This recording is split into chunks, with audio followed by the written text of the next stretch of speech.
Welcome to another edition of Wrestling IQ 101. Please make sure to subscribe to the page. Make sure you like, share. Today is a special episode. We have the one and only Monsta Mack in the building today. Did you say that with an ER or an A? I said that with an A.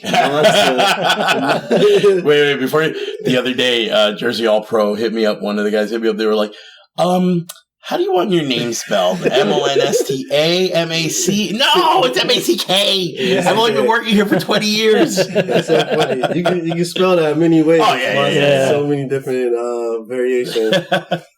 So how's everything going with you? Everything's good. Just in the middle of a busy whirlwind month, I guess you could say. Did Jersey All Pro Combat Zone and Beyond Wrestling the last 2 weeks. Getting ready this week to do ICW One Night Stand in Queens this weekend, and then more Combat Zone, more Beyond Jersey All Pro 20th anniversary. I mean, this is probably the busiest I've been in the last 10 years easily. So, I'm just trying to make sure that my body keeps together because I'm not like a spring chicken anymore. Yeah, and everybody that I'm wrestling is under 30. So it's like, oh my God, why do you want to do so much? So, we know, but kind of tell whoever's listening, kind of how you got started, who Monsta Mack is. Well, growing up, like everybody, I watched WWE, NWA, ECW, everything that I could get my hands on. I read about, I wrote, watched, whatever. And me and Lowki, we were first cousins, but we were raised like brothers because we lived so close to each other. And we were always getting in trouble for wrestling. Yeah. He lived in an apartment building, and the neighbors would call my aunt, his mom. She would come whip our ass because we were wrestling, making too much noise, go back to work, and then we'd go back to wrestling. And then it was, it was like that for up until we were about 17. And our first match actually was 20 years ago this month. Wow. We grew up in Brooklyn, in Bay Ridge, and he lived on Fort Hamilton. There was a parade on 3rd Avenue in Bay Ridge, and Bodyguard for Hire, who is Mike Cruel's dad, and Tommy D, the guy who's famous for finding Cactus Jack. Nice. They had a ring set up in the middle of the parade, but he was really watching because there was nothing really going on. So me and Key were like, do you think that we could get some ring time? And Tommy D was like, how old are you? 17. Oh, 18. I'm sorry, 18. And he was like, yeah, all right, go ahead, go get. So we went back to my house. We got like these busted ass knee pads, and I think I wore sweats and like a tank top, and he wore like these shorts or whatever. And we went back, we ran, and they let us in for 5 minutes. They're like, do whatever you want, just don't kill yourselves. All right, cool. Yes. So we get in the ring, we have our match, and within a minute, there was easily about 4,000 people. 4,000 to 5,000 just stopped, watched us. So we were like, oh, this is crazy.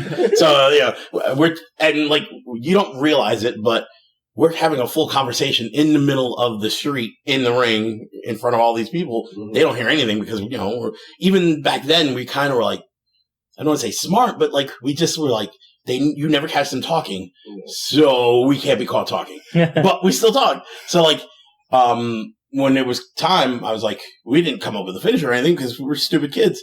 So I was like, Key, just hit the moonsault off the top rope. Key goes for the moonsault. There's a street light right above. He went so high because he was so excited. He kicked the street light, and everybody's like, oh! And from that moment on, we were hooked. Wow. And we had, I had a friend, Low Life Louie, and Mace. We had been together. Mace, I've known Mace from the Christopher Street Connection since the 5th grade, and he introduced me to Louie in high school, and they used to do public access TV wrestling in this guy named Pedro Rodriguez. He had this gym in Brooklyn, and it was the most shadiest thing. Like, I thought I was going to die every single time that we went to go wrestle at this place. And, none of us were trained. We were just doing our thing, and me and Key, he knew that me and Key liked wrestling. We were kind of athletic and good at it. So he teamed us up, and we were the Hit Squad. That was the first time that I was ever part of the Hit Squad. It was with Key. And then it was me, Key, Mace, and Louie. The 4 of us were the Hit Squad. And, just doing this stuff. Homicide hears that there's a group of guys that are doing real good. So Homicide and Lathon, the Tower of Torture, who was like the trainer, I guess you could say, at the school saw us, and they took us under their wing. And they were like, oh, this hit squad's pretty good. Homicide had another partner named Mike Stone who passed away, and they were the hit squad. So then him and Jay Lover were still boys. They were the hit squad. And they were like, well, we need to put the hit squad versus the hit squad. And that was kind of like our test. And we passed the test because from that point on, he trained us. Yeah. And that was in 97. February of 97 is our first time at that school. And then from that point on, we just kept training. Within 2 years, the doghouse opened. We started going to the Jersey All Pro Training Center in Bayonne, and it just like took off from there. So how was that meeting Fat Frank? All right, so the first couple of times, like it wasn't really much of a it was just, hey, what's up? How you doing? All right, cool. That was it. Then about maybe 2 months in, I started singing a song from this porno named Taboo 2. And the song is, she's on fire. Frank stopped dead in his tracks, turned around, and he goes, you know. And I was like, of course I know. It's the greatest movie of all time. And from that point on, we were always cool. Towards the later part of his life, like the last 5 years of his life, we were really tight. Yeah. We would talk every morning pretty much. But like for the first few years, he loved the hit squad. He loved all of us killing people the way we did. Yeah. And, that's how the relationship developed. Because when I started first going to the show, it was after ECW. Mm-hmm.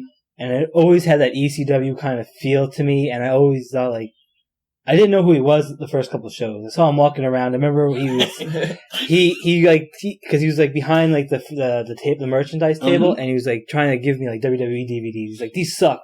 $5. WWE sucks. And I didn't have any real contact other than as a customer. And, mm-hmm.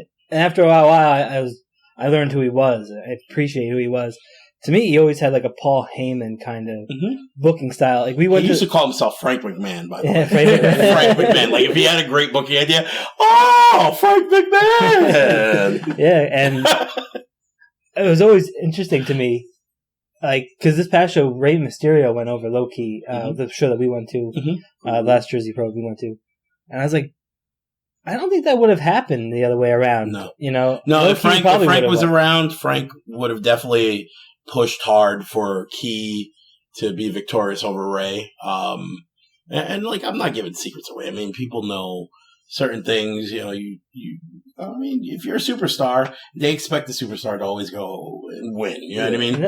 I mean, it just, because it's Rey Mysterio, it's like, doesn't matter who he's in there. He could have been in there with the Big Show, and they probably would have wanted Rey Mysterio to win. But I do agree with what you're saying. Key probably would have gone over had Frank been alive, because Frank believed in Key. No matter what, when it came to the four of us, that's why the four of us have so much history with the company. Yeah. He always believed that we would do the best for the company. Yeah. And, it isn't even just him. Like, I felt like any Jersey All Pro guy would have won. Like I remember in the midst of like Samoa Joe's debut in TNA, he just ran roughshod over everybody. Mm-hmm. He came to Jersey All Pro and he lost to Rhino while he was having a major streak. Mm-hmm. And I was like, wow, this is like bizarre. Like, and I mean, we tried to keep things like their moniker for the longest time was "We Guarantee Excitement." Yeah, and we try to keep things different. If you know who's going to win every single time, why are you going to come to a show? Yeah. But if you put doubt into people's head that person, just because they're listed as the main event guy, might not win, then people are like, well, let me go and see. Yeah. You know what I mean? And the other thing, too, I always appreciated the honesty. Like, I remember Kenny Omega no-showed, Teddy Hart no-showed. Mm-hmm. I think Omega just went to Japan. Yeah, like Omega. He just, like, split. But we found out, like, if I'm not mistaken, I think it was that week, like 2 days before. And at that point, you kind of have to, like, say to yourself, am I going to affect my ticket sales by telling them 2 days before and people are like, oh, you know what, fuck that, I don't want to go. You know what I mean? Or are you going to not really advertise them, but not change the advertising, because it always says card subject to change, and explain the day of, listen, this is what we found out. Frank always believed in that approach because he was a fan. he always wanted to see the best when he went and paid for a ticket. And he understood that the fans believed in the Jersey All Pro product. Yeah. May not have been the strongest every single time you went out, but he did his best to make sure that JAP looked the best. Like, it was the best time that you had going to an indie show. That was, well, for a long time, that was the number one show in New Jersey. Maybe even in all the indie shows. See, the thing was... For me, it was number one. Well, thank you. I appreciate that because I always say that if it wasn't for Jersey All Pro, Ring of Honor wouldn't have started. Yes. And, I could say that without, like, any real argument. One, because I was in JAP and I started Ring of Honor, and the entire roster, with the exception of, like, maybe 3 or 4 guys, were all JAP guys. And it was something that happened. Rob Feinstein was always coming to JAP shows to record and watch, and he was getting ideas from watching us do our stuff. He saw that we were all bringing the strong style over, looking like the Japanese guys, working like the Japanese guys, putting in the effort, and the fans were responding to it. And then you had like the violence aspect to it, where you had Low Life Louie doing suicidal stuff, and Homicide. Even though Homicide is one of the greatest wrestlers that I've ever seen, Homicide is one of the best ultra-violent wrestlers that I've ever seen, too. I agree. And, you guys seen when Keeping It Real goes wrong with Homicide sometimes. Whoops, your hand. Oh, Teddy, is that a fork in your head? I'm sorry, not really. Yeah, because like they were ones who really started wrestling in the crowd before any of the indie shows. Mm-hmm. I remember the Redneck Wrecking Crew and LAX having brawls and fighting in the stands, and I remember I brought home like all the weapons that they were using. I brought like the tray from the snack tray, and I was like, "This is cool." I remember one time. Actually, did I sign a table for you one time? A piece of a table or something? Nah, I would have loved that, but I've signed plenty of table in my day. I don't know why. I remember one time, like Homicide. I think he was the one. Yeah, they threw him in like the back of the rec center, and I just remember like, how could you like? He must have like broke his back the way he like landed on there, and like the way Brody Lee threw him. I was like, wow. That's what makes Homicide special, because I've seen Homicide where he's having like a broken shoulder or his knee popped out of place or whatever, and he keeps going. And I think it's just a pure adrenaline rush, and the desire to not look bad when he's out there. You know what I mean? And that's what drives him, motivates him to keep going. And sometimes we have to yell at him, like, relax, dude, you're going to die. You know what I mean? Yeah. And like towards the, more recent years, he's chilled out a little bit. Every once in a while, he definitely hit the switch on me and Maff and Bayonne a couple of times where it's like, damn it, son, we're supposed to be boys. You're not supposed to be hitting me this hard. You know what I mean? But you're just supposed to hit your relatives and I can tell you this. When, me and Key get in there, there's definitely going to be a lot of hard shots. And off and on through the years, we've had good relationship, bad relationship, good relationship. And that's what happens with family. You know what I mean? But like, definitely right now, it's not at like a good relationship status with me and him. Okay. And it's going to be kind of interesting because we really haven't talked much since, I want to say last year. It's like, I would talk to Homicide. Yo, your cousin said this, blah, blah, blah, blah, blah. Oh, yeah, well, tell him I said this, blah, blah, blah, blah, blah. And Homicide was like, over to it. He's like, why don't you just tell him yourself? Nah, I don't need to call him. Fuck him. He can call me. Right? So, like, it went back and forth. You know what I mean? Yeah. And to be honest, like, I don't really know. Like, normally by now I know kind of sort of what's going to happen, what's the layout, what they want. I really don't know anything about our match for the anniversary show. It could be something where, Key just says, fuck it, let's go MMA. You know what I mean? Like, all right, well, Maff, you better have my back. You know what I'm saying? It's one of those type of deals. Like, it just, but again, also, because we've been together for so long, I could look at him and I already know what he's going to do. He can look at me and already know what I'm going to do. Yeah. So, it's like, if I see, he's reaching for a kick, it's not too bad. But if I see he's reaching for a fist, fuck. You know what I mean? It's like that. Like, that's something like, not a lot of people know, but like, it's something that like, when you come to the show and you see us, if you think that something sounded real, Because it was. And I'm probably bleeding on the inside. Going back to the whole Homicide. Homicide, I remember like watching him on TNA, stuff like that. And I know just recently when MVP started up the what were they called? The Beatdown Clan. Beatdown Clan. And then when they brought in Homicide is like, he's so legit. He's like the only one I thought like he's like the he will straight up kill somebody. Like dead serious. And when we went to the Jersey All Pro Wrestling show, him and Supermax had a tag team match, LAX, and I forget who they're fighting, but I know FBO. Yeah, they take them out into the crowd and everything. And I remember there's like they're fighting through the crowd, and there's like a lady with a carriage in the front row, and they're just like, "There's a baby." And then Homicide's just beating the dude, and he's like, "Where's the baby at?" And then he's like, "Okay, boom!" And they keep going the other way. It was just like the funniest thing I ever saw. Awesome. It's so crazy. But Homicide, I always love him. I always love LAX, but I always like that dude is like, he's a legit like gangster, man. Like, I feel like the way he is in the ring, that's how he is in real life. There's not too much difference from D and Homicide. I can tell you that. I thought he killed Dan Severn. I went to a Pro Wrestling Syndicate show, and he wrestled him, and I was like, man, I thought he was going to kill him. So I might be giving away a little too much here, but it's worth it. I was there, and I was talking to Homicide. I was like, "How's everything going?"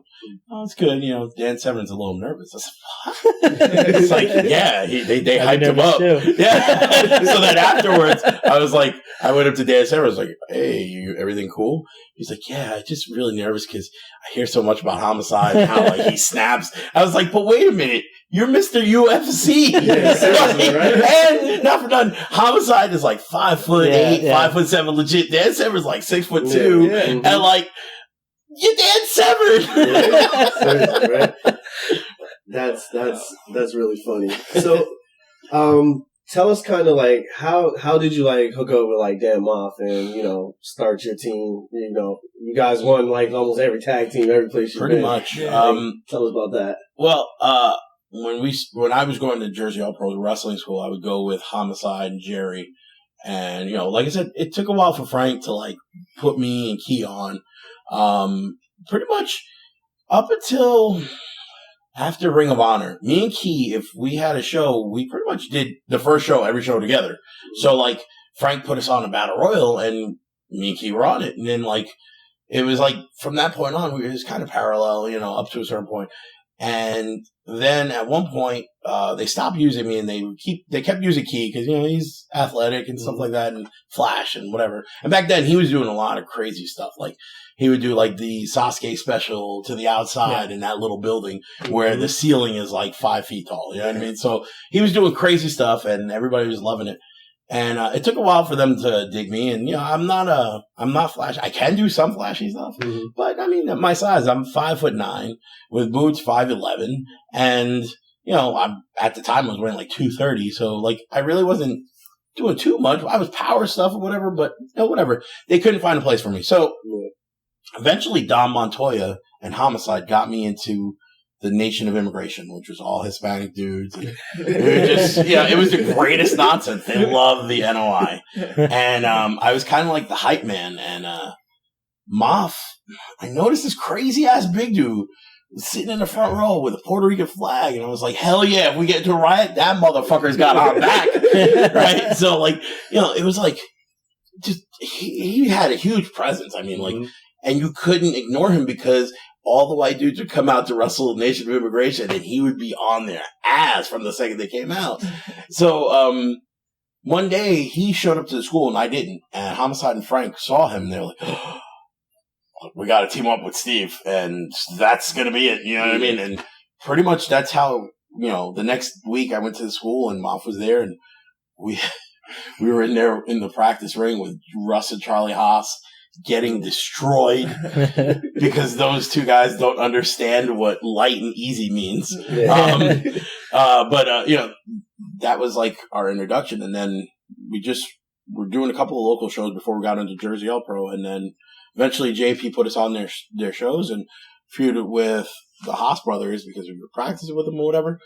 And for some reason, instead of being thrown around and like just that was it. That was our role. We were fighting back, and because you kind of had to really fight back against Russ and Charlie, or else they would just keep smashing you in the face. They were machines, you know? Seton Hall All-Americans and just two big corn-fed white boys just jacked up. Yeah. It's a shame.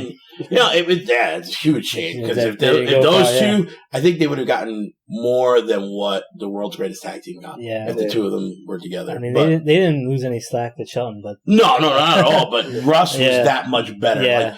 Russ was a natural gymnast. He was naturally athletic. Yeah. And he was just a really funny dude. Like, there were times where we'd be out behind the curtain, and we were going to watch Russ and Charlie's match against whoever. And Charlie's getting all serious, hyped up, doing his squats or whatever. All of a sudden, like, Cypress Hill or some rap song would come on, and you'd see Charlie just stop and look up. Damn it, Russ! What the fuck with this rap crap? And like just freak out, and we're laughing our asses off because everyone knew that Russ changed the music, but Russ would be like, I don't know, man, we're gonna have to kick the DJ's ass because he changed our music. That wasn't the music I gave him. I gave him the Charlie Daniels song that you told me to. That's funny. Do you prefer working in like a tag match, or did you like rather be in solo? At first I wanted to be solo because me and Key we went all over the place, and we were doing some crazy stuff. That's how we got noticed, though, you know. And at first, I didn't want to team up with Maff. I didn't want to do tag team. I just wanted to do me, you know, make my name or whatever. And after about, I want to say like a year teaming with Maff, that's when I was really like committed to doing the tag team thing. And I was like, we can make this work. You know, the tag team thing, though, it's kind of hard because, you know, in the singles, you only have two egos to worry about. You worry about the guy that you're wrestling and yourself. Yeah. But in a tag, you got to worry about your partner, the opponents. You got to worry about the ref. You got to worry about a lot of stuff. And, you know, for me, I like the challenge of it. And I like telling the story in a tag match because everybody thinks tag match is good guys come in, clean house. They slip up. Heat, bad guys take over and they're, you know, on top, whatever. And then all of a sudden the bad guys slip up. Hot tag. Everybody's bumping. Finish. It's more than that, though. I mean, you can make people forget that that's what the norm is, you know, and the only reason why that's the norm is because WWE does it every single time. Every match. So, every match. The only thing they change is the false finishes. Yeah. The only thing they change, but, you know, on the indies, you could play with it. You could do stuff. You could change. We did the match with Rick Cataldo and Eddie McQueen, fellow twins, this weekend at CCW. I was in the match for 2.5 minutes. We had a 12-minute match. I was in the match for 2.5, 3 minutes. Maff was in there for the rest. Nobody noticed that because everything was entertainment. It was all about entertaining the crowd.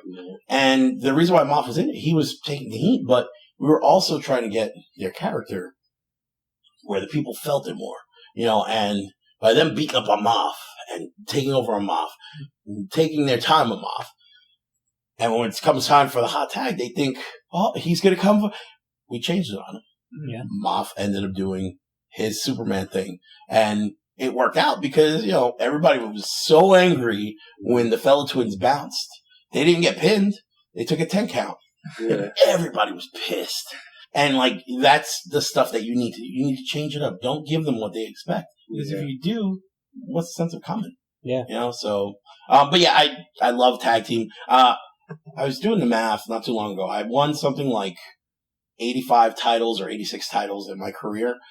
At least 75 of them are with tag team partners, and there's 4 or 5 tag team partners. I think it's 5 actually. Yeah. But yeah, like everything, it's tag for me. You know, I enjoy it. Plus, I'm fat. I'm not trying to run 30 minutes by myself out there. Like, I've got to wrestle a Greek god Papa Don. I don't know if you guys seen him lately. He really is a Greek god. And like, I've seen him and Tony Nese last year at NYWC had such a phenomenal 30-minute match that went to a draw, and they weren't supposed to, but they gave them an extra 10 minutes. Wow. And on the fly, those guys did 10 minutes, and it looked like perfection. When you got guys like that going at it in that shape, you look like me. It's like, oh my God, please. You know, but, you know, I've been getting ready. Like, I dropped some pounds. You know what I mean? Like, I want to make sure that I give everybody a good show of Pop Don. And, you got to kind of get ready for a guy like that. You can't just go into it. Like back in the days, they had guys like Dick the Bruiser and, those guys just barrel-chested dudes came in, forearm, rest. Yeah. You can't do that now. Everybody wants to see an athletic competition. And, especially when I know that I'm going in there with guys like that singles, I try to do my best for, a couple of weeks leading into it. It's been kind of hard with all the shows that I've had, but do my best to make sure I'm in some decent sort of shape so that at least 10 minutes, it's 10 minutes before I'm like, please God. Let's talk about the heavy hitters. Mm-hmm. Because that tag team kind of just sprung up, I felt. Which one, Havoc or Louis? Havoc. Okay. When you guys were just two big guys destroying everybody in Jersey All Pro, I was like, how did that team come about? Because that was a cool thing. I remember, I think Havoc got hurt. Mm-hmm. And then you just did a solo gimmick, and then he came back, and you guys kind of reunited for a little bit. Right? They needed a tag team, and so me and Key were talking to Frank about using Havoc because I always liked Havoc. Havoc is a really funny guy. He's one of those guys. He's very undercover funny because when you look at him, he's like 6'1", just I think he was like 290, almost 300 pounds, but just solid. Yeah, I used to call him Baby Scott Norton. Okay. That's what he looked like, And just bruising dude, but very funny. And so we were hanging out, and I was like, why don't we just book me and Havoc as a tag team? And all right, we'll try it. We were throwing people into each other, and then like everybody's like, oh, okay, I like this. This is kind of cool. You know what I mean? And it was like it wasn't supposed to be a long-term run. It was just, let's see what happens, and we had good chemistry together. I like the way when you guys came out, you had the matching singlets and stuff with the navy blue. Yeah, I wanted to do more college colors. Like I wanted to do because that one was the Notre Dame one. Yeah, and then I wanted to do Miami, the green and orange. What else? There was like 2 more teams that I wanted to bang out. But unfortunately he had a lot of stuff outside of the business that was going on, so he had to give up. And actually, I'm trying to get him to come to the ICW show this weekend, but I don't know how good it's going to be, my attempt. But he definitely was somebody that he also appreciated tag team wrestling. I mean, he was part of the solution with Papa Don, and we were going at it all the time with him, and we always had good matches, good chemistry. So it just made sense that when we started teaming up, same thing happened. I really wish we could have did some more stuff in JP and other places, but unfortunately he had to leave. But and right now he's good. I know that much. You know what I mean? So trying to make sure that all my guys are okay. With your different partners that you've had, do you spend a lot of time with them outside the ring, like Maff, I guess, for example? Do you hang out with them outside? With Maff, we spent our fair share of time before. On the first run, we spent the fair share of time together. On this run, we talked to each other a lot on the phone. Definitely try to make an effort to, if I know he's going to be at a place or he knows I'm going to be, to meet up, even if it's for a couple of minutes, just so that we're around each other. But I think what really helped me and Maff is the 3-hour drive to Beyond Wrestling, because we're sitting in the same car. And a lot of people are going to hate me that I'm going to say this right now. I hate driving with anybody that I'm not working with. So I can deal with Maff. I can deal with Homicide. Maybe Key, depending on the situation, how we are that month. But anybody else, I'm like, and that's kind of a bad attitude to have, because now I'm the veteran. I should be, taking the young guys with me. And I tried a couple of times, and I feel like a lot of times the young guys just like, oh, okay, yeah, in one ear and out the other. And I'm just like, you stupid.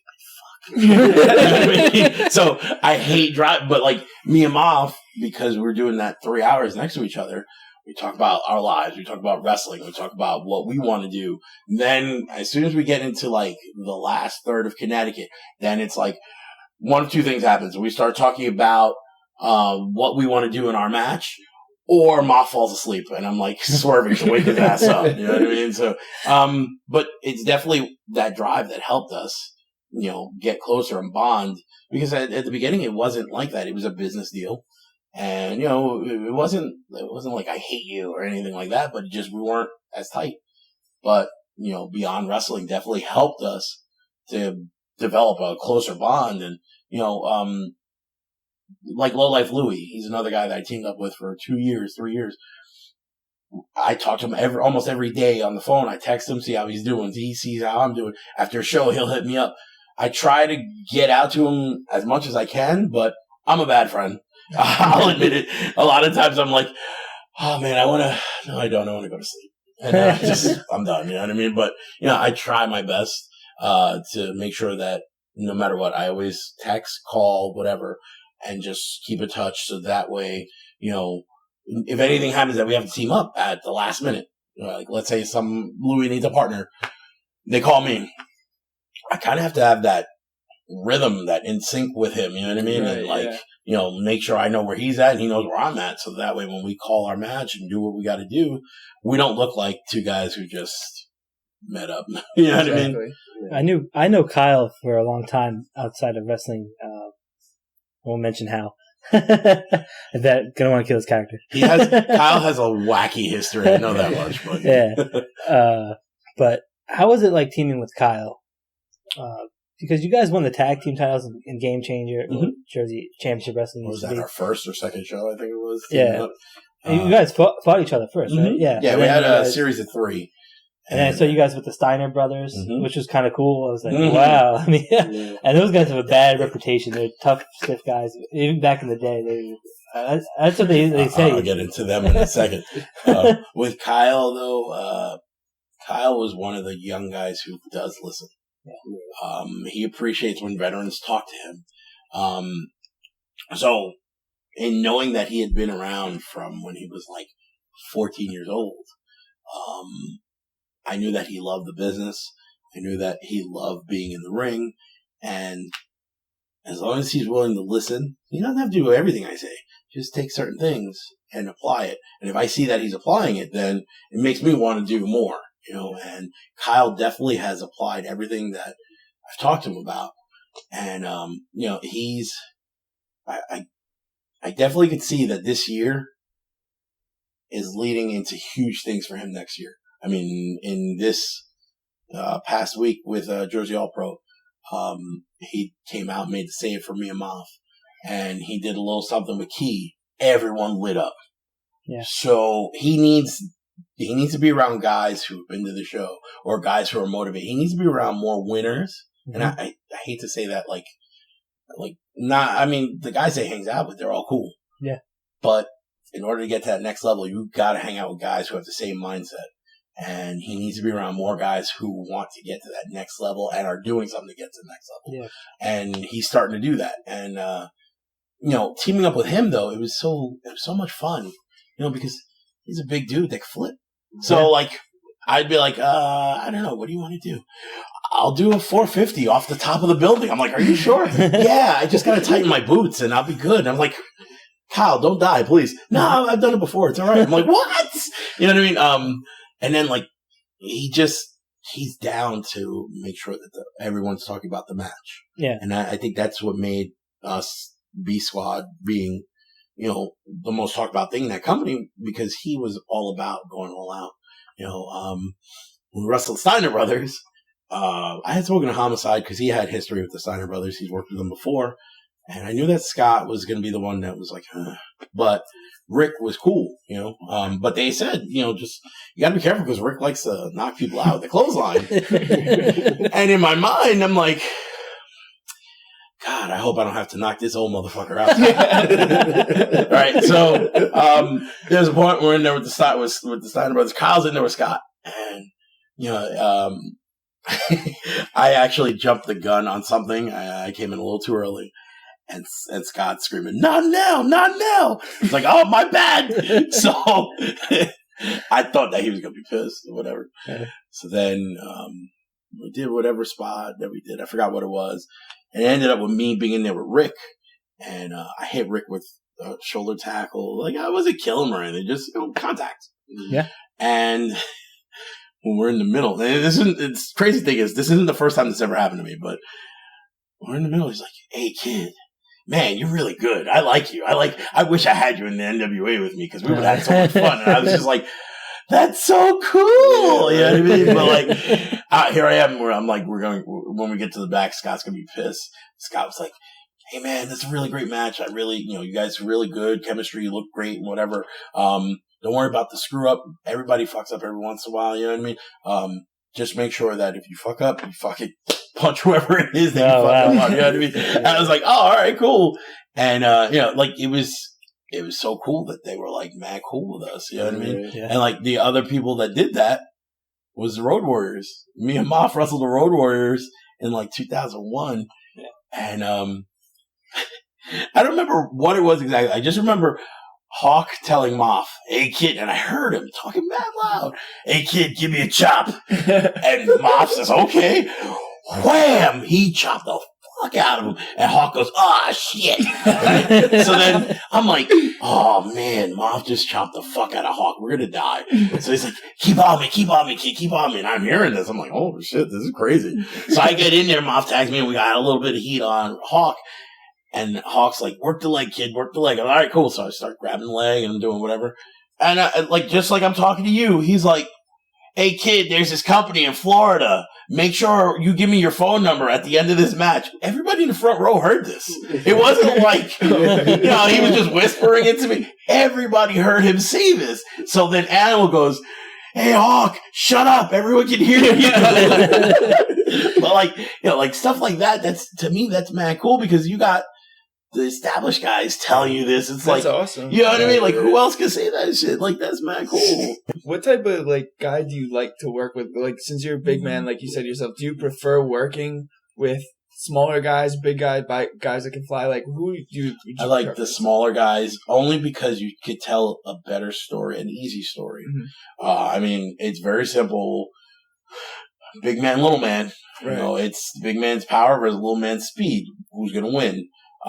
What messes people up is that I do Frankensteiners, I do fucking dives, I do crazy shit off the top. So when people see that, I'm not going to do it 20 times in a match, but I might do it one time.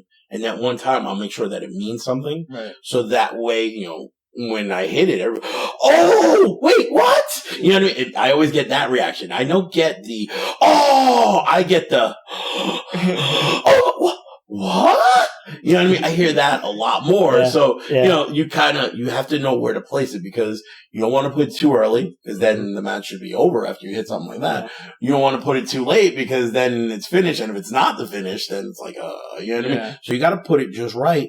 And that way it helps build to the match. You know what I mean? So, I definitely love working with the smaller guys.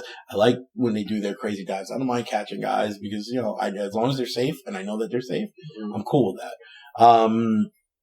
Big guys, a lot of time don't know how to jump. A lot of time they don't know how to move. They don't know how to do things. Their timing is off.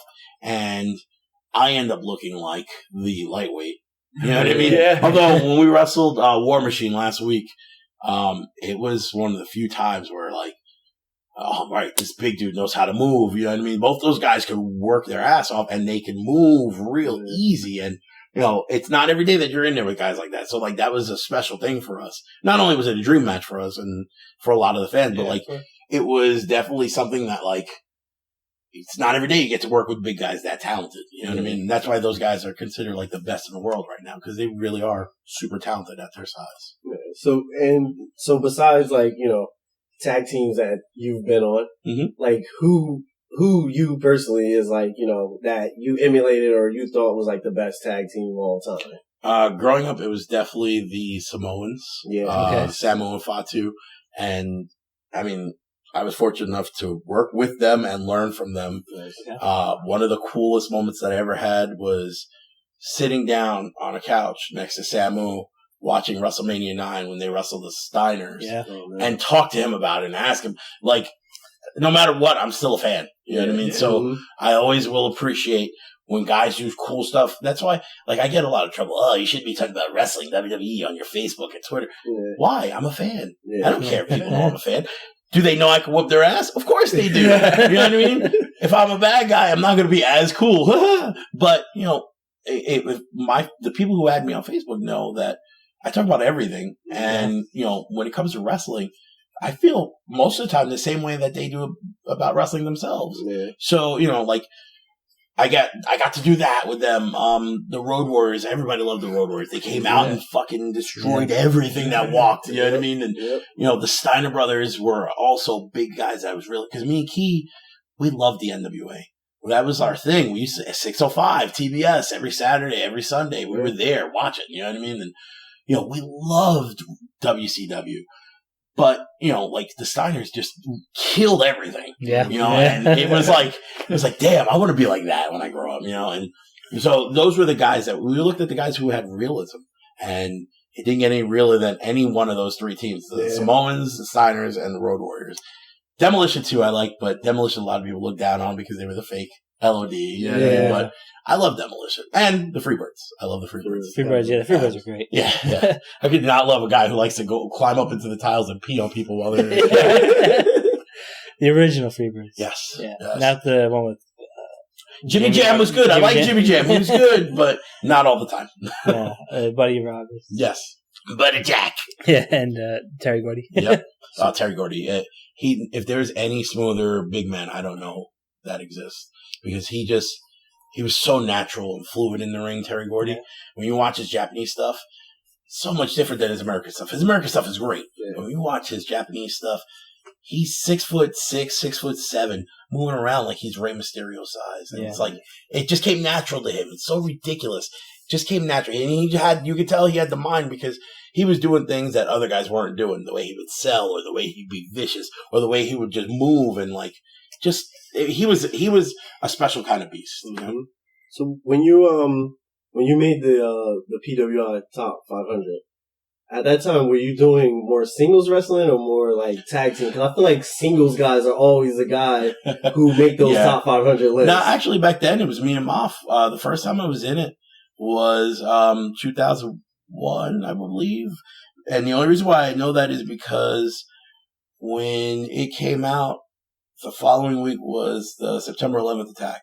Mm-hmm. And then that September 14th, we were at the Elks Lodge in Queens, and we wrestled Homicide and Boogaloo. And at the end, we talked about how we saw the bridge, when we were on the bridge, we saw the buildings still were smoking up. And we talked about how it was unfair that Homicide still wasn't in the PWI. And we were, and we felt bad, you know what I mean? Yeah. But it was for tag team already, because we had did Jim Kettner's ECWA, and that's kind of what put us over the map. Because at that point, like, Jersey All Pro, nobody really cared. It was like, Jersey All Pro is where all the rejects went to. And when I say rejects, I mean people that had talent, but nobody else wanted to touch it. Either because they like to drink, they like to drug, whatever it was.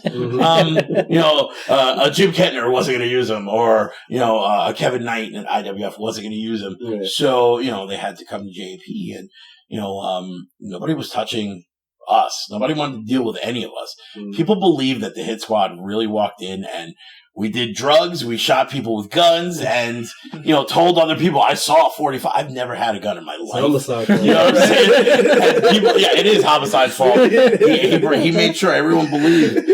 But, it wasn't until we did that legitimate ECWA, because Key went down there first. He was going with the Haas brothers. And then they brought us. They kept talking. You got to bring the Hit Squad. Finally, they did. And that's what got us in that spotlight, that we were able to get covered by PWI. And this year, it's kind of cool, because we got, a lot of people don't realize, PWI, you have to submit your name, or a company has to submit your name. And then they pick, who have we heard about? You know what I mean? Mm-hmm. This year, we didn't submit our name, and because of all the stuff that we did, they recognized they put us in. Yeah. We haven't been in.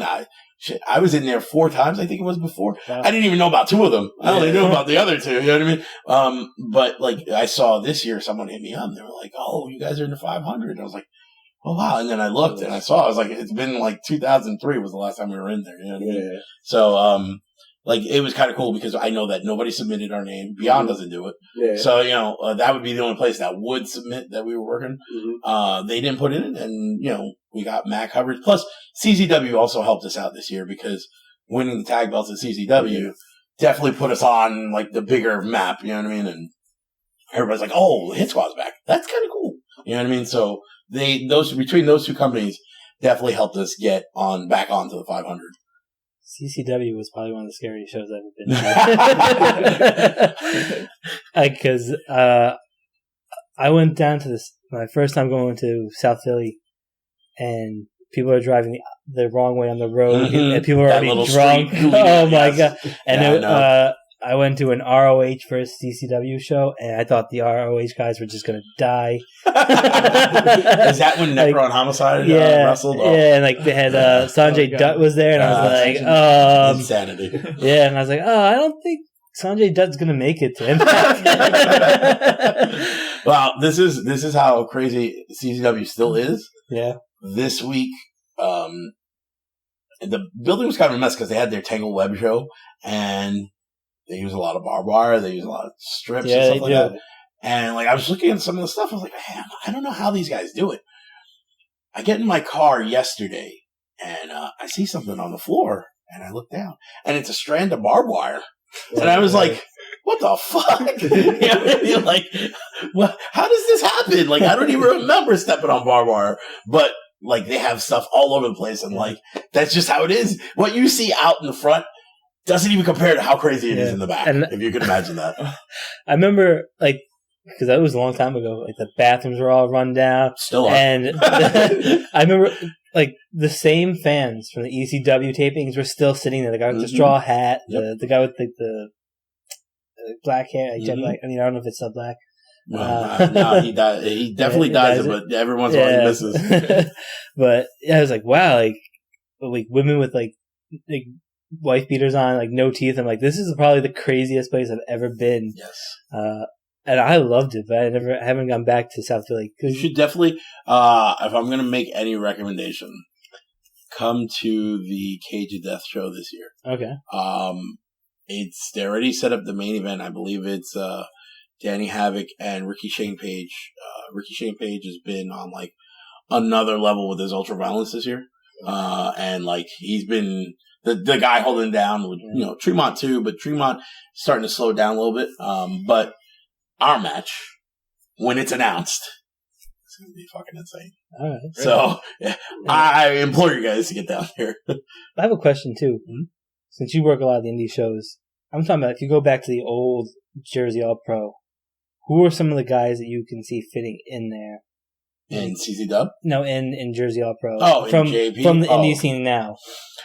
I definitely make a lot of comparison with Team Pazuzu to us. Dickinson is Lowki. Jaka is Homicide. EYFBO is the Hit Squad. I could see all of them surviving and being superstars in JP back in the day. I can see a JT Dunn, because JT Dunn is one of those guys that a lot of people sleep on because of his size. But when he goes out there, he fights so hard. I wrestled him, and I could feel it. And there's certain things you just feel from people when you're standing across the ring from them, that they just have a chip on their shoulder, and not a bad thing. It's something that motivates them. And he's one of those guys that would fit in perfect to JP because of that. And then you have a David Starr, who's he's a pretty boy with size. He would have been perfect in JP because everybody would love to see him get his ass whipped, but he would have won every match. You know what I mean? There's certain things you could definitely see. Matt Tremont definitely would have been a JP guy big time back in the day. He actually loves when we talk to him about the old stuff from JP, because he watched all of it on tape when he was coming up. He's one of the biggest fan to wrestler stories of all time. You know what I mean? The kid sat there for all those CZW shows. I was like, I got to do that. I want to do that. He became a champion, one of the best champions for the company. You know what I mean? It doesn't get any more motivating than that. When you could say that whatever you wanted to do, you accomplished it and more. And he's definitely did that with CZW. There's a few guys. It's nowadays though, it's a lot less about team. It's about the individual. And when I say about that is me, Homicide, Key, fucking Maff, we will watch out for each other. If we hear something about a promoter, we'll talk. Hey, look, this promoter is doing this to people, whatever. Watch out if you're going to deal with them. Pazuzu does that too. I know that they have an open chat where they talk to each other every day of the week. And, but outside of that, it's more about I'm not going to look out for you. I'm going to look out for me. I'm going to get the most money for me, and I'm going to get the most bookings for me. And that's what the indie business has evolved to, because, there's only one place to go, WWE. You can go to Japan, you can go to Mexico, but for most people, the WWE is the only spot. When we were coming up, there was WCW, ECW, you had a few places to go. And so, you could care more about what happens with the company.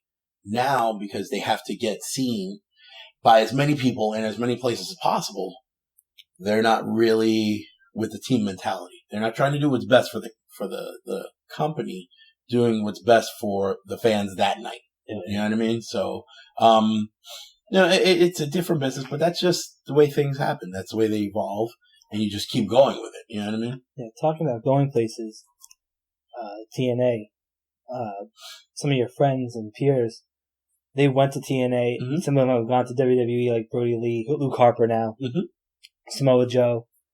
You ever feel a little envy that you haven't gone there? There are times where I'm like, how the hell did this guy make it? Yeah. And right now, the hottest topic is that kid, James Ellsworth. Yeah.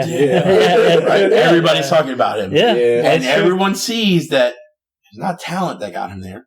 It's because he has a certain look that they could be like, it's funny to put this kid in there. He's going to be outclassed by AJ, And I get the entertainment aspect of that. But what the WWE did by doing that, it pissed off everybody underneath who's been under contract for a year or more. Yeah. You know what I mean? Yeah. All those guys, wait a minute. Why am I dealing with this development? And there's guys who had worldwide experience. Yeah. You know what I mean? For years, almost decades. Yep. And this kid comes, and good for him. Hey, listen, however you could get your money and, hustle, do what you got to do. I'll never hate on anybody for that. Mm-hmm. But I will be upset at the company that he almost got killed when he took the style spot. Yeah. And why was he put in that position? He's not on that level to be doing stuff like that. But you put him in there, you forced him in there, and you kind of alienated your employees who have been loyal to you. You know what I'm saying? So when I see that, then I'm like, nah, you know what? In a way, maybe it's good that I never was in that environment. I might have hated wrestling. I get told all the time, especially by Drew from Beyond and Dickinson. They all say, I don't know anybody that loves wrestling as much as you. Because I watch it, I read about it, I study it. I just love wrestling. And if I could be in the ring 24/7, I would. You know what I mean? Unfortunately, real life sucks. And adulting sucks. Right? So it doesn't happen that way. But, I do envy that they get to go to the Performance Center. Because I've talked to Bandito Jr. about this. I've talked to Bennett about this. Yeah. All my guys that I'm cool with, I'm like, dude, if I was a kid, that would be my only goal, would be to get to the Performance Center. Because everything that you have to learn on the road when you're a road warrior traveling and doing all this stuff, you get right there. It's right in your hands. If you want to see a house show from Boston Gardens from 1984, type it in, it comes right up. You know what I mean? It's right there. If you want to talk to Ricky the Dragon Steamboat, can I get Ricky Steamboat's number? You know what I'm saying? Like, it's all at their fingertips. If you want to practice a 450, you can. And we didn't have that coming up. So that part I envy, because I would love to have a performance. That's why when we were at the Doghouse, a lot of times we'd sleep there 3, 4, 5 days in a row. And like Homicide and Key, legit, they would start training, like everybody would be there till about 10 o'clock training and then just hanging out. They would start training at midnight and then go to like 8 o'clock the next morning, all night training, only stopping to go take a piss. You know what I mean? Like, that was it. In the ring, we were all there. We loved our craft. That's why there's a concentrated number of guys from that school that did something, whether it was TNA, WWE, Japan, Mexico, whatever, because we all had the same mentality. We love pro wrestling. We love being in the ring. So, like when I see that, Joe gets to TV, I'm proud of Joe. I'm happy for Joe because I know Joe busted his ass. I know him personally. I've stayed at his house. He stayed at mine. AJ's another one. I saw AJ in December at Ring of Honor, and I'm talking to whoever I'm talking to, and I felt these hands wrap around me, and I was like, what the hell? And he's like, hey, buddy, what's up? And I was like, AJ? And he's like, yeah, man. I was like, oh, shit. You know, and he's the same old guy. He's a millionaire now, but he's the same guy. He loved wrestling. He loved being in the ring performing. He loves video games probably more, but he was the same dude. And like, so that I know those guys are the same and they're humble. Like I was joking with Joe too recently. You know, when you know that they're the same guy and it didn't change them, that to me, I can't be envious of that. That's cool as fuck to me. You know, and that they would hit me up and would answer back when I hit them up. That's even cooler because, you know, a lot of times I'm just Steve. You know what I mean? I ain't nothing special. Like, yeah, I might have thrown some people in the walls, but I'm just a guy who just, you know, whatever. I'm really not, like I'm not supposed to be anything. I'm 5'9", 280 pounds. I'm supposed to be some fat dude fucking chilling at home with like 5 kids who hates his life. You know what I mean? But I got to travel the world. Like I do all this stuff. I was on pay-per-views. A lot of people don't really know, but I had a TNA pay-per-view moment. You know what I mean? Like, yeah, see? When they had that cage, the lockdown in Philly, Suicide jumped off the top of the cage. And I was one of the guys. I was the guy that caught him. You know what I'm saying? Like, I have to go back and look. Yeah. It was lockdown like 2008 or 9. It was in Philly. Yeah, it was with Foley and Sting, and I think was it Foley that won the belt, right? Yeah, it's pretty. It's pretty sick movie. Yeah, I mean, but like that's what I'm saying. Like I had little moments here and there. Dude, one of my proudest moments in the biz, and it's really nothing, but again, because I'm a fan, it's something huge to me. In 2001, might have been 2002, me and Maff were in the WWE magazine. And at the time, they never talked about indie guys. They never mentioned anything. Me, Maff, and Lowki were all, and I was in it twice because they mentioned the Hit Squad twice. Wow. So like, for me, that's like, oh, you know what I mean? Like that's the biggest shit that I could have ever done. Yeah. Because, you know, it's WWE magazine. When you're a kid, that's all you read. You know what I mean? So like, sure. I was in it twice. I was like, holy shit, this cool. is so That's cool. awesome. You know, so like when it comes to that, you know, that's why I don't envy them because my little moments are cool as fuck to me. Like, yeah, it would have been nice to get the payday and to, you know, but at the same time, I also like not being known by everybody. You know what I mean? Like, there was a time where I would like go to everywhere, and my wife used to hate it because I would go to like Great Adventure, or I'd go to like someplace up in Maine, and oh shit, Monsta Mack, what's up? You know everybody. I don't know them. You know what I mean? So like that part, like it's kind of cool, but like, you know, it's not one of those things where like my life sucks because I wasn't on TV. Yeah. I went to Japan, Puerto Rico. I did some stuff in Mexico, did some stuff in Canada. You know what I mean? Like, I got my traveling time, you know? And you guys heard who I'd wrestled. Like, when you wrestle the legends, it's kind of just like, what else do you really need to do, you know? And with, do you kind of feel like, nowadays, like, because nowadays it's different than how it used to be now with, like, social media. So I think that's what, like, helps guys like Ellsworth become famous like he is now or popular. Do you think, I feel like kind of like the fans have more of a voice now because everything is on the internet now, and fans, anybody can have a voice through social media. So WWE kind of, they can easily, where before maybe fans did like a jobber, but they want to know because you have to freaking mail a letter to WWE. But now they know and they're like, oh, let's use this guy. This is how people actually like this guy. One of the things that I brought up in our little, trying to promote against, War Machine for Beyond, they got a little pissed because I said something like I felt like nobody was promoting the show the right way. Mm-hmm. And they hadn't promoted anything. And that pissed me off because the fans of Beyond kept they want War Machine Hit Squad, War Machine Hit Squad. Ring of Honor fans were saying War Machine Hit Squad. We were trying to get into Ring of Honor, and they ended up going with Keith Lee and Shane Taylor instead of us. That was supposed to be us. Yeah. But for whatever reason, they got in. Good for Keith Lee, good for Shane Taylor. Didn't happen. But because that didn't happen, fans wanted Hit Squad versus War Machine even more. You know what I mean? Mm-hmm. So I was like, damn, man, nobody's promoting this match. I got to do something. So I, kind of just told them, a little something, something. they responded. They were hot, super duper, because I said they were treating us like we were some regular Joe Schmoes, and that's not going to be the case. We're going to slap the fucking shit out you when we get in the ring, And, you know why we treat you like you're normal guys? Because we travel the world, we do blah, blah, blah.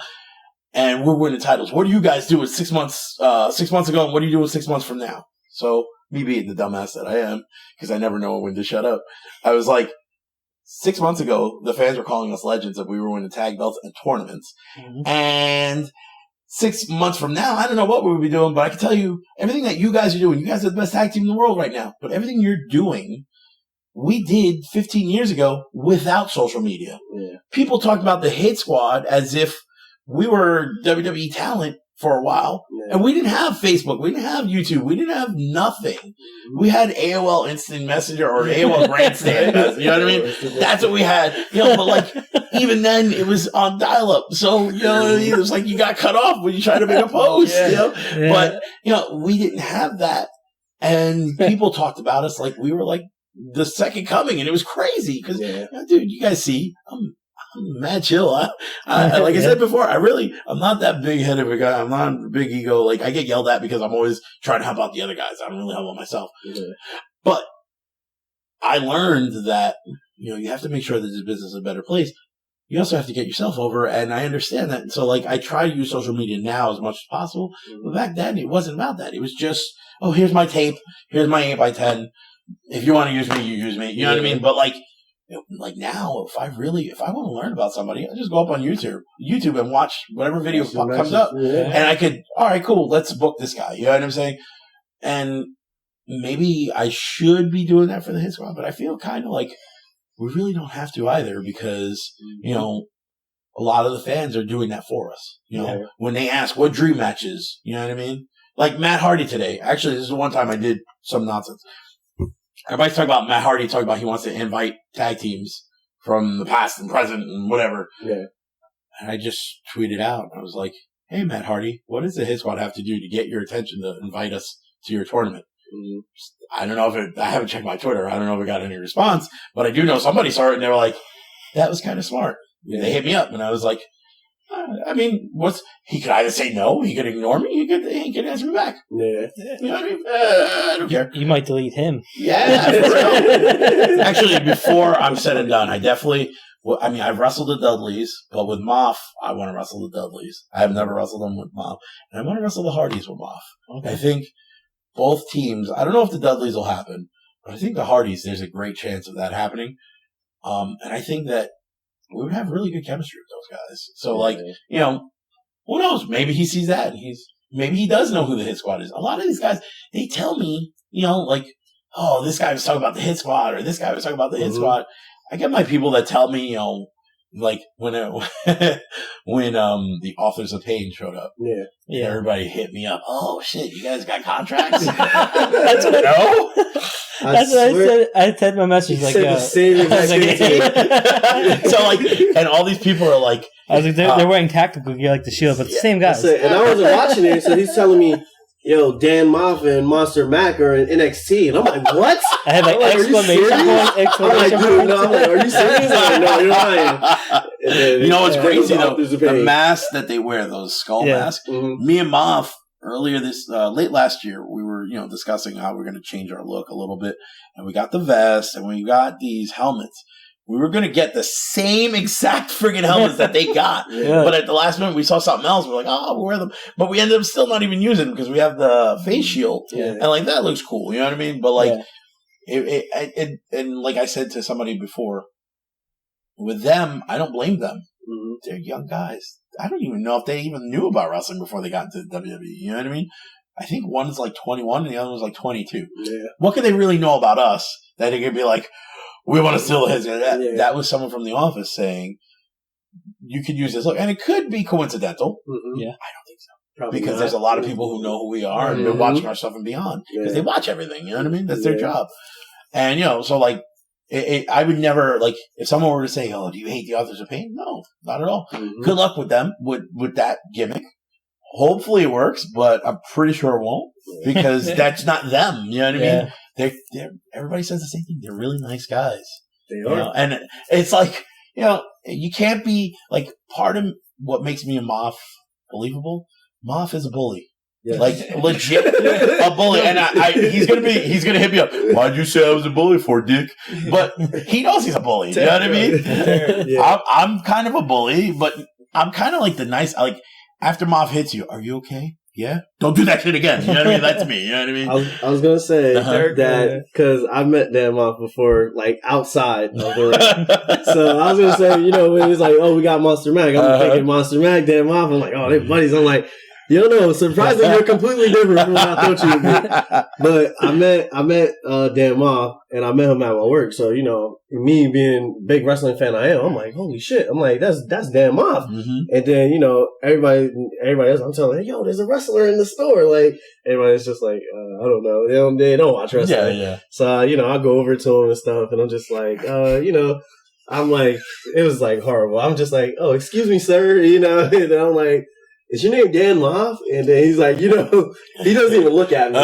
He just shakes his head, yes. And he's like still serious, looking straight. And then I'm like, oh man, yeah, I saw you, wrestle up in PWS, Wrestle Pro. And he's like, yeah, that's me. Yeah, I did. And then I'm like, oh, can I get a picture? When he takes a picture, he's like smiling, happy and everything. And then I'm like, oh, thank you so much for everything. But he was like so serious. And it was like so funny. I asked that question before. I actually asked Delroy. I was like, yo, is Dan Maff as serious as like he portrays himself to be? But it was the funniest encounter. But I definitely appreciate that he took the photo with me. I appreciate that. When he's around people he doesn't know, he doesn't let too many people he doesn't relax, you know what I mean? Yeah. When he's around people that he knows, he jokes around, it's all a good time. But, and he's not going to be like a dickhead to people that he doesn't know. Yeah. But I've seen where people get annoying and you can see his face just change second by second. And that's when I'm like, all right, we got to go. Let's go. Yeah. I was just like, because I seen him give people those chops, and I've heard him give people those chops. And they are vicious. So I'm like, hey, how you doing? Can I get a picture? That's it. All right, have a good day. Thank you for that. He gets mad. He gets so mad when I'm like, dude, you're a bully. You're a dick. And he's like, no, I'm not. And then he'll go and slap someone after I said that. Yeah. I remember it was for Pro Wrestling Syndicate. He just got done saving somebody from a fire. And he came back. And I remember he wrestled. And I'm like, how did this guy just run into a burning building and then wrestle? He is a freak. He played football in Bayonne. He was a team captain, defensive captain, stuff like that. And I believe it was the championship game. It was either the championship game or the playoffs. But I'm pretty sure the championship game. He made a tackle and destroyed his knee. And but it was the game winning. You know what I mean? That's the kind of guy that he is. Wow. He does. He's just a normal guy, but he does these crazy things that, it doesn't make sense. Nobody with his size and his temperament should be doing the shit that he does. And he just, sometimes I look at him and I'm like, what the fuck? Seriously? Really? You know what I mean? When we wrestled Gargano and Ciampa earlier this year, we were building up to when him and Ciampa finally got into the ring. When they get in the ring, Ciampa slapped the shit out of Maff. Bam! His ear. Fuck. Maff. And I knew right away looking at Maff was pissed. Maff was about to slap with the right hand, but he actually had a broken bone in his hand, so he couldn't really do it. He slapped him with the left. It sounded like a gunshot that I'm like, I screamed. I was like, damn! And then they were supposed to do more chops and strikes. And I don't think Ciampa wanted to do that anymore with him. So that's funny. But they're a great tag team. Oh, they're awesome. That started off our year in January and beyond. We wrestled them. I know that they were nervous to wrestle because they weren't sure if we were going to beat them up because they got a bright future. They're in WWE. Yeah. So, I know that they were kind of hesitant to do certain things, but then once we got in the ring and everything just flowed and it was natural chemistry, you know what I mean? And that doesn't happen all the time, but with those guys, they're just so good. So they acclimated to us and it made the match so much. I mean, not that I'm saying that we were slow as death or anything, but, we weren't going to do, a million flippy flips, So, by them acclimating us and doing our style, it made the match so much better, and they understood, you have to adapt, but you also have to keep your shit the way it is, normal, whatever. And those guys, as long as they stay healthy, they're gonna be around for a long time. Yeah, that's for sure. Yeah. So kind of like at this point in your career, do you kind of see like, where you're at, like you're content, or do you kind of have that vision of, I want to go to the WWE too, or, like, do you have that, or are you like content with what you've done with your career? I am pretty content with a lot of the stuff that I've done because, again, I always look at it as I wasn't supposed to be anything in this world. I was just supposed to be a fucking lemming, and you know what I mean? Like, there's nothing special about me, really. My size dictates that I shouldn't be anything. I shouldn't be athletic or whatever. Just so happens I am. You know what I mean? Like, but it also helps that I'm around a bunch of good guys, so they help to push and motivate me, and I want to keep up with them and do what they're doing, and so. But as I know that the end of the tunnel is near, and I can see it.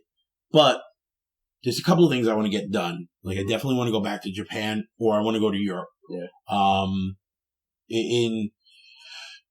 In the last month, there was a bunch of people who got announced that were going to Europe, and it kind of was like, probably would have been better if you sent us. You know what I mean? Yeah.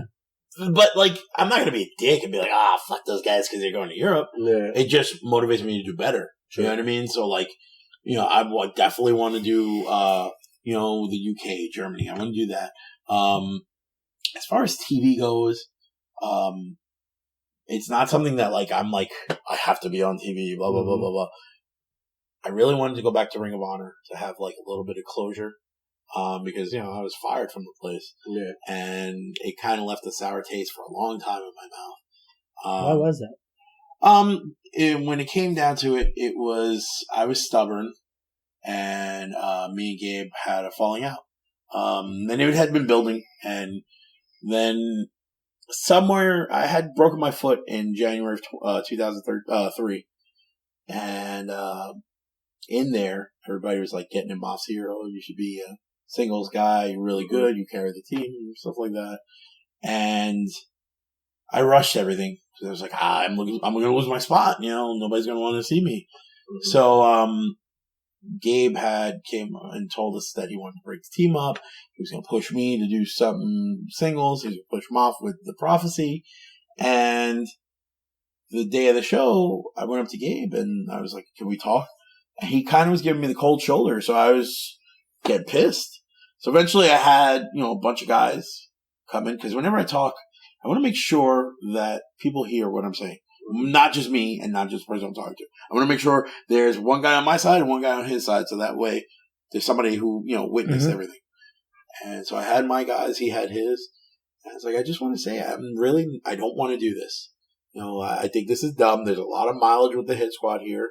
People love watching us. If you want to do the turn, maybe next year, after you have 2 years, maybe we get a tag team title run or something. Because he also pissed me off in that he said, I would never make the Hit Squad the tag team champions because it's too obvious. Yeah. You know why it's obvious? Because we're good. Yeah. You know what I'm saying? And it really left a sour taste in my mouth. So, when we were having this confrontation, he said something, and everyone saw that, I kind of hulked up, and I stepped up to his face. I said, I want to punch your fucking face for the last 2 months. And, everybody's holding me, and he got scared or whatever. And initially, I was suspended for 3 shows.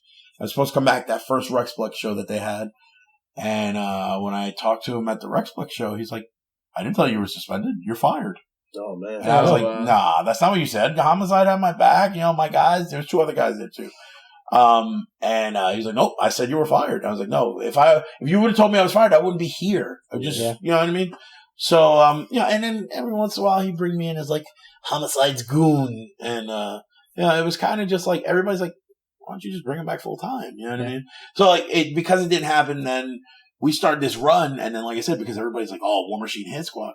I was like, we should go to Ring of Honor. You know what I mean? If we're going to end our career soon, let's go to Ring of Honor, end it there. We started it. Let's finish it there. We'll have a great series of matches with War Machine. Maybe we even get one in with the Briscoes because we have history with them. You know what I mean? So, there's all this possibility. And at first, it seemed like Ring of Honor was very receptive. And then I haven't heard from them since May. Give or take. Maybe even before that, April. But, it was like, that sucks because that could have been something. You know what I mean?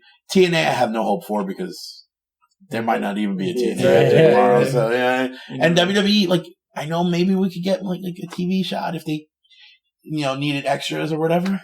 But, like, it's not, to me, it's like, it's a bigger hassle to go through all that. Yeah. When you're younger, you're excited. But for me, because I'm older, it's just like, I mean, it's cool, but it's not. The big joke with me and my friends that are in WWE, I tell them all, everybody that's ever been signed said, do me a favor, when you get to the Garden, make sure that I have backstage access and I can eat at catering in the Garden. That's all I want. And actually, my friend shouted me out because NXT is doing the shows in the Garden. They're like, we're so sorry, we're not going to be on those shows. We can't. And I was like, don't worry about it next time. Yeah, no, we definitely will. That's funny. Yeah. Can you see yourself doing commentary when you're done for like a local show or something like that? Yeah. I mean, because you do have that experience. I have the experience. I know, a lot of the guys' movesets. I know a lot of the history with certain guys and certain companies. Excuse me. But, like, I'm trying to get Drew. It was supposed to happen this show, but I killed my voice at JP. So the next night and beyond, I couldn't talk at all. It sounded horrible. And I cut a promo and everyone thought it was Dr. Claw. So, but I had wanted to, they started using Joey Styles on the regular. And that was my idea. Like as soon as he got released, the second that he got announced, I said, Drew, please bring in Joey Styles so that way I can commentate a match with Joey Styles. Yeah. Like just being, not thinking it was going to happen. I just joking around, but he made it happen. So now they're going to use it full time. So I definitely want to commentate with him and see how that works out. If I can go back forward with him that he's a super duper pro and he's super duper smart, then, I'll have the confidence in myself so that when my time in the ring is over, I could go back to commentating. What a guy I learned from too. Joey Styles. The only way you get bigger is if you go Jim Ross or Jerry Lawler. Right? You know what I mean? Yeah. I would even say Mauro Ranallo. He's great. Yeah, he definitely makes the show a lot more interesting. Right? He texts me. He's like, I think he's gonna die tonight, and I'm like, yeah, maybe. There's always something going on with him, but he really, you believe it for like he was calling it for an hour in Japan, and the matches were even cut, and I'm like, wow, imagine if they put the whole length of the show on and he was calling it. He makes you feel like during the Attitude Era how Jim Ross made you feel. Yeah, like Jim Ross when he started talking about Stone Cold, you felt it. When he started talking about Triple H, you felt it. The Rock, all those guys, like you felt the fight. And Mauro definitely, he does his best to. I love that he gets his little jabs in there. Yeah. Definitely very sneaky with his commentary, But he also makes it feel like it's legitimate. It's a big time fight, yeah. Even if it's just like the first match, yeah. Like the Dolph Ziggler and Miz match at No Mercy. I thought that was the main event. Yeah, I did too. You didn't realize that there was 2 more matches after that? Yeah, I did too. He and like the Cruiserweight Classics. Oh, Daniel Bryan. Him and Daniel Bryan. Daniel Bryan's never commentated before, right? Yeah. But you would have never known between the way they went back and forth and how he carried Daniel. Yeah. You know what I mean? My friend, he loves Daniel Bryan, and when he retired, he was pretty upset. And I was telling him about the Cruiserweight Classic. He's an avid wrestling fan. Like, he'll come over and watch it with me, but he won't watch it if it's on TV. And he was like, how is that Cruiserweight Classic? How's his commentary? Is he boring? I'm like, no, it's probably the best hour show they've ever had on WWE TV. Yep. Easily. I have a very funny Daniel Bryan story. So when he started,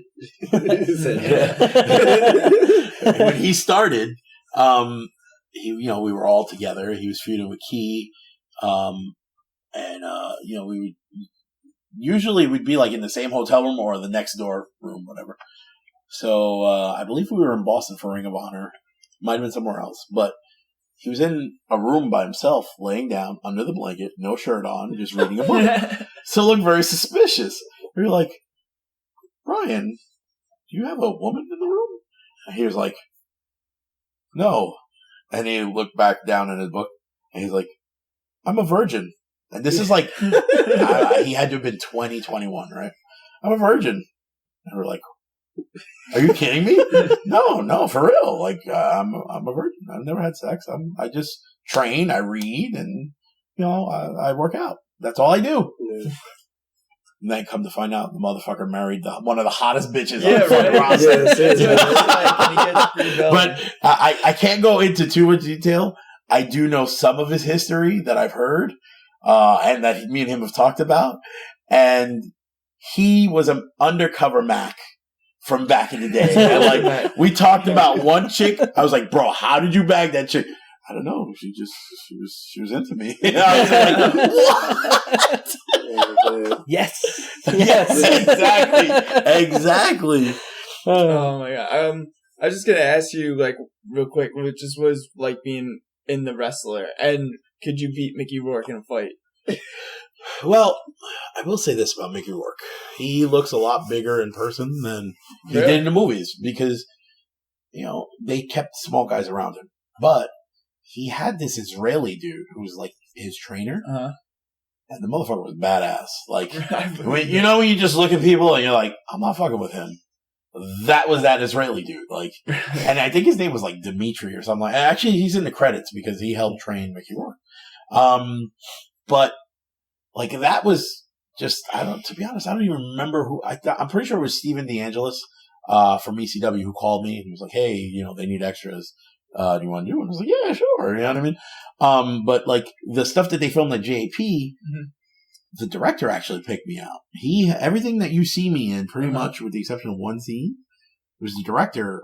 He fucking picked me out, you know? So what's crazy is I knew they were filming during our match, but I didn't know where they were because it's dark in the Rahway Rec Center. Yeah. And it just so happens the scene where he's walking in, I hit the splash, and I did something I never do. I hit the splash, and I hit it so hard, I bounced back up onto my feet. So, like, as you see, as he's walking, I'm over his shoulder, and then I disappear because I hit the splash, and he takes a step, and I bounce back up, and I'm right behind his head. And I stood there like Superman, like if I knew that was happening, just so happens, it just, perfect luck. But then, like, the other cool shit was, they're filming the scene where he's about to go out for the last match, and she comes into the locker room, Marissa Tomei. And so, like, me and Bobby Dempsey are in the background, and we're supposed to be like, I think we had to do like 5 takes, 6 takes, because they were like, just sit in the background and act like you would if you were in the locker room. So, like, I'm being mad emoted, like, I'm throwing my hands, like, yeah. So he's like, oh, we need you to tone it down just a little bit. Yeah, all right, cool. So then the first take, she didn't walk out. Second take, she walks out.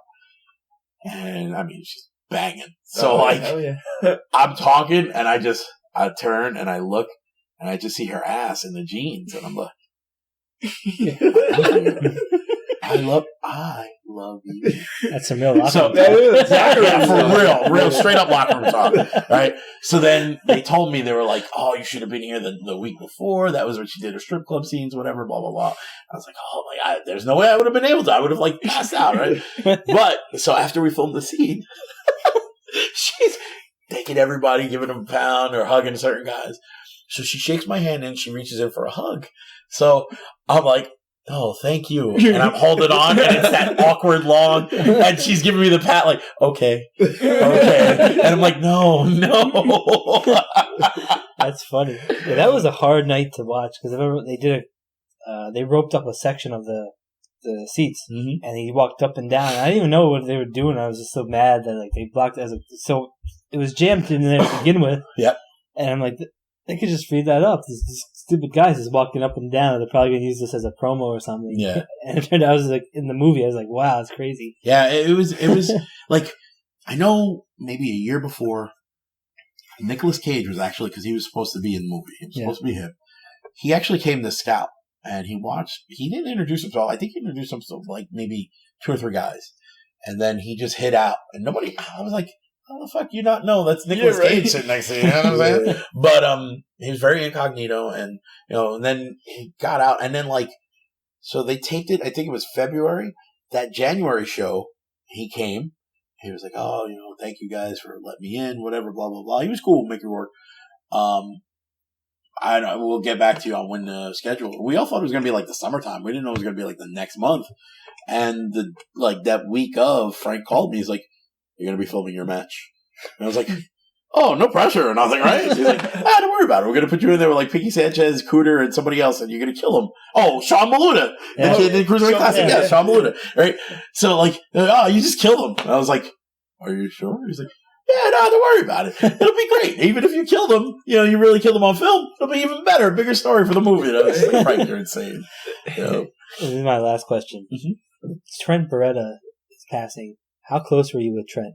Trent Beretta or Trent Acid? I mean, I'm sorry, Trent Acid. I have history of both. I meant Trent Acid because they have the Acid Cup and Game Changer, and So before we get to Trent Acid, Trent Beretta, he's the one that I threw from the ring to the wall. So if you're looking up on YouTube to see what I'm talking about, look up Wrestling Death, Holy Ouch, kid thrown to the wall, some shit like that, JAP. Yeah. When he was Plasma, he was the one, I launched him at Gino Caruso's school in North Jersey.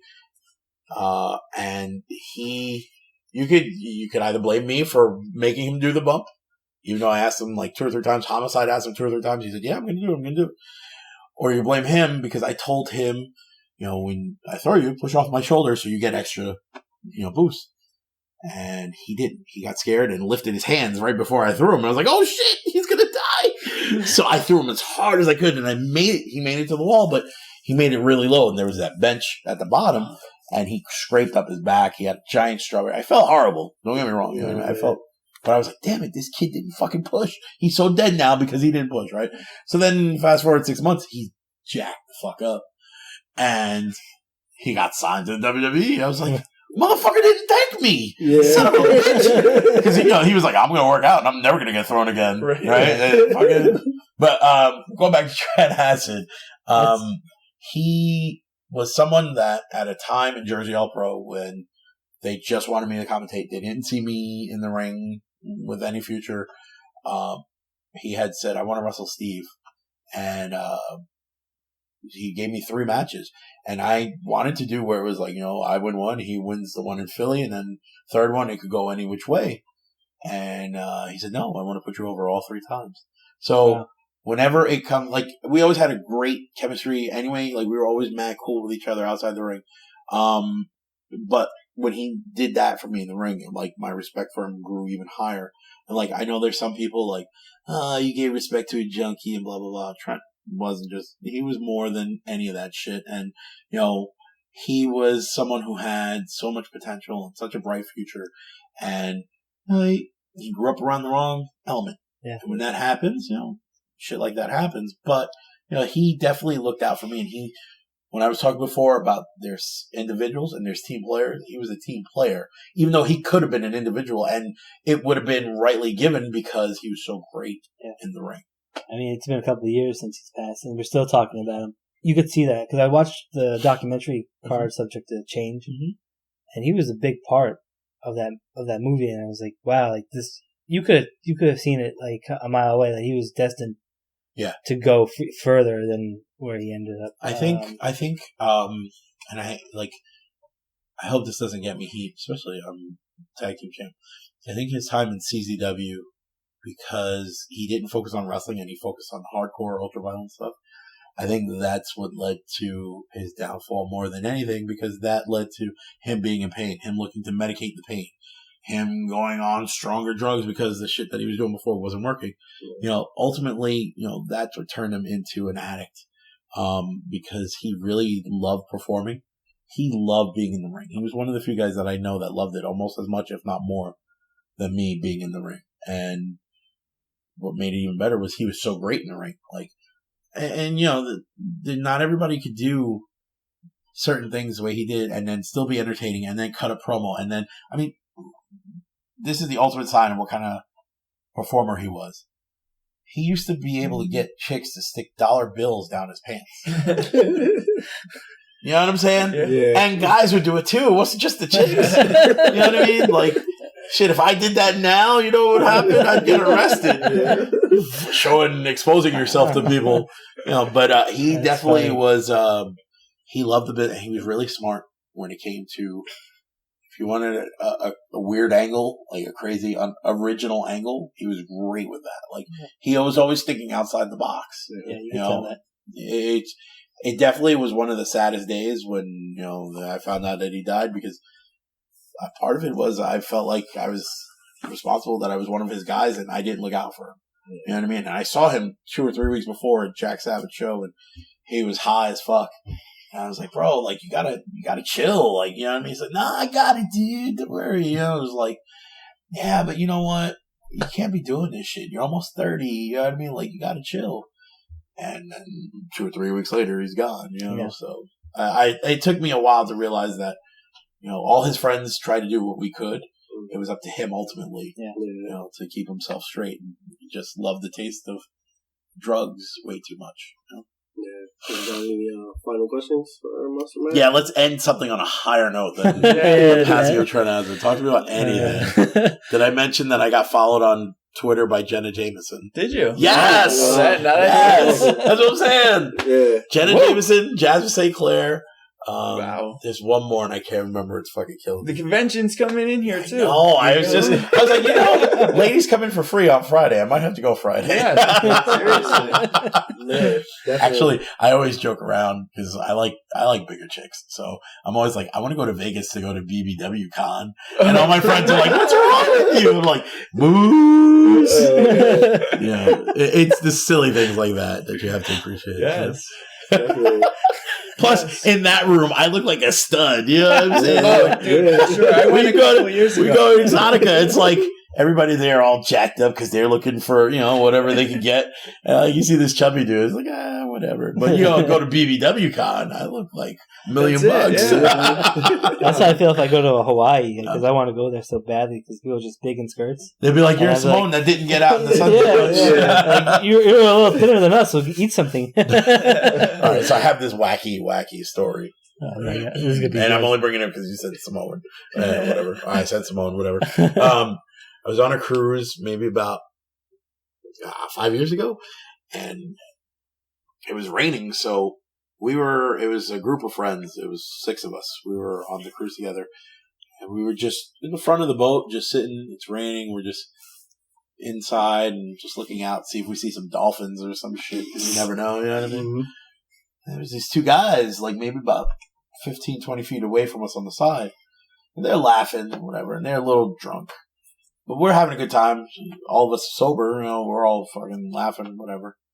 So they hear us laughing real hard at something. I forgot what the joke was. But so the drunk guys come over. Hey, man, let me ask you something. He's talking to me. Well, I'm friendly. You know, I'm not a dick. You know, I'm not Maff. But I go, I was like, yeah, what's up? He's like, dude, what are you? Are you Samoan, Filipino? I was like, no, I'm Puerto Rican, Italian, and Filipino. Oh, I thought you were Samoan. He's like, my wife's Samoan, man. You know, they cook. They're the best people. They treat everybody with mad respect. And it's just a great culture. And, you know, going into this whole deep story about his Samoan wife. And he says something. He's like, you know, my wife, she's got a pretty face, big ass. And he turns over. He goes, but she doesn't have these sweet Samoan tits, and starts grabbing my chest. And everybody, I was in shock. I was like, did you really just fondle me? What's going on? Everybody was just like, for the rest of the cruise, how your sweet Samoan tits doing, bro? I was like, you motherfucker. Yeah. Oh my god. It's some Titanic stuff. Yeah. It was definitely like, if it wasn't because he was drunk, like I said, I'm mad cool. Whatever, romantic. You know what I mean? But like, yeah, I mean, you know, drunk white dude fondling my tits. Yeah, sure, I guess. That's a good high note. That's a good high note right there. So you have any shows that you want to come up and where people can follow you? Yeah, definitely. Like I said, this weekend, ICW in Queens. I'm wrestling Papa Don in a last man standing match. Next week is the Trent Acid Cup at the former ECW arena. I don't know what it's called this week. It's always changing. For Game Changer Wrestling. The following week, On Point Wrestling. They're doing a tribute show for Louis, where all donations go to Louis and his family because he was recently hurt, and they're putting it towards his medical bills and stuff like that. And Louis being a brother of mine, you know, definitely. Then from there is, you know, Beyond. They will be running on the 6th of November in Aurora. We have an open challenge. The His Squad has an open challenge. There are a few teams I'd like to see. I don't know who's going to show up. I would like to see Monster Mafia show up because they kind of use our names. The following week is November 12th is Jersey All Pro 20th anniversary. That's going to be the show that if you are going to come to any show, I mean, you should go to all of them, but if you can only come to one show, I suggest at the Rawway Rec Center November 12th. Go to that. Me and Maff against Key and Homicide in a cage match. There's going to be Alberto Del Rio signing there. They just announced Drago and Aerostar from Lucha Underground and AAA are going to be there. I know they're working on a couple more surprises. Best of light heavyweights. Anniversary show, everybody steps up for JP, so if you can come to any show, it's that one. And then at the end of the year, December, is going to be CCW Cage of Death. I'm pretty sure that's the second weekend. They usually have the second weekend of every month. And like I said, I can't because it hasn't been announced yet, but our match will be sick. All right. So, and also, Steve Mack DHS on Twitter, on Instagram, on Facebook, just look at Steve Mack and you'll see me with I think I have my belts. I don't remember what I'm wearing in my picture on my Facebook. I'm pretty much on everything. Steve Mack DHS. So just look it up that way. All right, Steve Mack DHS. And then us, Wrestling IQ 101. That's everything. Twitter, Gram, Facebook. Yeah, Facebook. Like, share, comment, repeat. That's it. Send topless pictures. Yes. Yeah, DM. Everybody was in full agreement. Yes, definitely. Right. Thanks, guys. Thank you. Well, thank you. Monsta Mack, we want to thank you for coming through, for being on the show. We really appreciate you taking the time out and, answering all our questions and giving us some great stories. I'll have to have you back. Definitely. Anytime you guys please. It's a very comfortable environment. For any of you guys who aren't sure, because, I'll be honest, I got hit up on Twitter and I was kind of like, are these guys going to fucking kill me? Fucking, you know what I mean? But it's a very cool environment, mad chill. So if you guys aren't too sure, definitely, you guys, all you workers out there, there's a lot in the area. You should definitely come and do this podcast. Yeah. You guys, thank you for making me feel relaxed. One thing I will put over, how fucking badass is my Beyond Wrestling hoodie? Definitely. Yes. Thank you. That's all. You hear that, Drew? Motherfucker, pay me for that.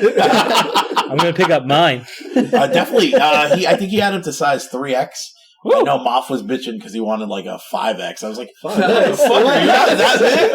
Damn it, son.